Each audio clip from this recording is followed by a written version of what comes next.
It wasn't a rogue nation. It wasn't even a criminal syndicate. It was a teenager with a smartphone and zero remorse. They didn't hack the system. They hacked the people inside it. And the world was completely unprepared. Paul Cyber signing in. Exposing case file 008. Disclaimer. This video is for educational purposes only. Viewer discretion is advised. We do not glorify cybercrime. The following expose is designed to raise awareness and protect against emerging digital threats. Before you even think about skipping this video, let me ask you something. What if the next multi-million-dollar cyber breach wasn't launched by a foreign nation, but by a teenager using a smartphone from his mom's basement? If that sounds ridiculous, unbelievable, or even laughable, good, because that's exactly what LAPSUS wanted you to believe. They weaponized our disbelief. And the results? Catastrophic, humiliating, unforgettable. This is not just a story about video games. This is a story about digital warfare waged by children against billion-dollar corporations, governments, and you. Stick around, because by the time this file is closed, you'll understand just how easy it is to lose everything. This is Paul Cyber Files, Case File 008. Inside the LAPSUS hacks. Welcome to the breach.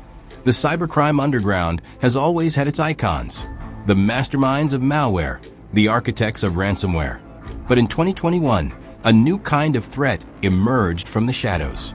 And they didn't care about hiding. They were loud, chaotic, reckless, and they called themselves LAPSUS. At first, no one took them seriously. Their early hacks seemed like pranks, defacing websites, dumping internal emails, leaking corporate documents. But then, the names of their victims began to change. NVIDIA, Samsung, Microsoft, Okta, Uber, Rockstar Games, each more high-profile than the last, each hack more brazen. The cybersecurity world watched in disbelief as these untrained, undisciplined digital vandals tore through some of the most secure companies on the planet. And yet, behind the chaos was strategy. Behind the emojis and meme-filled Telegram posts was precision. And behind it all was a boy. He was just 17 years old, living in Oxford, England. Autistic, brilliant, troubled, a prodigy of digital mischief. His alias? White.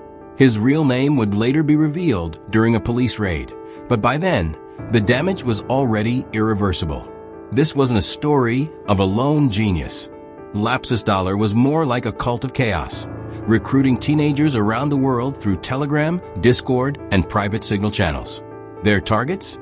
Anyone with sensitive data and weak internal controls. They didn't use malware. They didn't even need to write custom exploits. They used people. Social engineering was their primary weapon. They'd call employees, pretending to be IT staff. They'd bribe insiders for login credentials. They'd SIM-swap phone numbers to bypass two-factor authentication. And when all else failed, they'd just ask for the keys. And people gave them. When they breached NVIDIA in early 2022, the world shrugged. Another tech giant hit. Another embarrassing leak. But then they started demanding that NVIDIA remove anti-mining limitations on its graphics cards, or they'd leak employee credentials and internal firmware. They weren't just stealing. They were negotiating. Then came Samsung. 190 gigabytes of confidential data stolen. Source code for biometric authentication, bootloaders, encryption algorithms. All dumped online. Microsoft was next. LAPSUS infiltrated an employee's account and stole 37 gigabytes of internal files. Their crowning achievement? Breaching Azure DevOps, giving them access to Bing and Cortana source code. All posted publicly. All with mockery and memes. It wasn't about money. It was about embarrassment, control, power.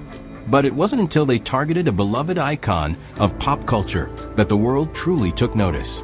Rockstar Games, the name behind Grand Theft Auto, a franchise worth over $7 billion. A company so secretive that even its employees often don't know what the other teams are working on, until LAPSUS got in. On a quiet Sunday in September 2022, chaos erupted online. 90 video clips, footage of Grand Theft Auto 6, began circulating on forums. Unfinished gameplay, dev notes, debug code. It was real. It was devastating. And it was historic. The biggest leak in video game history. Not just a PR nightmare, but a violation of years of secrecy, trust, and creative effort. Fans were stunned. Developers were heartbroken. Stockholders panicked. How did it happen? Simple. LAPSUS used Slack. A Rockstar employee clicked the wrong link. Or maybe they were tricked into granting access. Regardless, once inside, the attackers found themselves deep in the company's communications, and from there, they took whatever they wanted. But they didn't stop there. Uber was also hit, almost simultaneously. The hacker believed to be the same teenager from the Rockstar gained access to Uber's entire internal network. Admin credentials, AWS access. HackerOne vulnerability reports. Even Uber's security response tools were exposed. Imagine the irony. A hacker gaining access to the very platform designed to report hackers.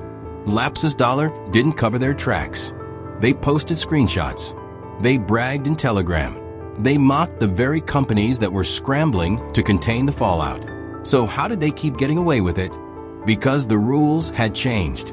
Cybersecurity was built to defend against external threats, ransomware, DDoS attacks, nation-states. But LAPSUS wasn't external. They infiltrated from the inside. They exploited humans. And worse, they did it for likes. This wasn't espionage. It was performance. A chaotic theater of humiliation, streamed in real time. And in a world addicted to shock value, LAPSUS thrived. Eventually, authorities caught up. The 17-year-old White was arrested. So were other teens in Brazil and the UK. But the damage had already been done. Rockstar confirmed the GTA 6 leak. Uber and Microsoft admitted the breaches. Samsung, Nvidia, Okta, they all reeled from the embarrassment. But here's the part no one wants to talk about. The victims weren't just companies. Behind the headlines were people. An Uber engineer who broke down crying in an internal call. A Rockstar developer who watched 7 years of work reduced to internet memes. A Microsoft staffer who lost access to his accounts and had to explain why. Careers were ruined. Mental health spiraled. Trust evaporated. All because of a group of teenagers with no training, no cause, and no fear. And now the real twist. LAPSUS may be gone, but their playbook lives on. Their tactics are being copied by copycats and future cybercriminals around the globe. Telegram channels dedicated to insider recruitment are more active than ever. Social engineering toolkits are being sold on the dark web like candy. And leaked employee data from past hacks? Still circulating. Still weaponized. You could be next. Not because you're a high-value target, but because you're a human. And that's all it takes. If you've made it this far, it's time to armor up. Here are 5 ways to protect yourself from the next wave of insider and social engineering attacks. 1. Never trust unexpected communication, even if it looks like it's from IT. Always verify through a second channel. 2. Secure your SIM card. Contact your provider to enable a PIN or port freeze to prevent SIM swapping. 3. Use multi-factor authentication. Apps avoid SMS-based 2FA. Use apps like Authy or physical keys like YubiKey instead. 4. Lock down your credentials. Use password managers. Enable breach alerts and change passwords regularly. 5. Stay updated on breached follow threat intel sources. Know what data has been leaked before someone uses it against you. The game has changed. The next LAPSUS won't wear a hoodie. They'll wear a school uniform. And they won't be hacking your system. They'll be hacking you. The war isn't against machines. It's against trust. And trust is already dying. Like, subscribe, hit the bell. Because the more you know, the harder you are to exploit. Paul Cyber, signing out.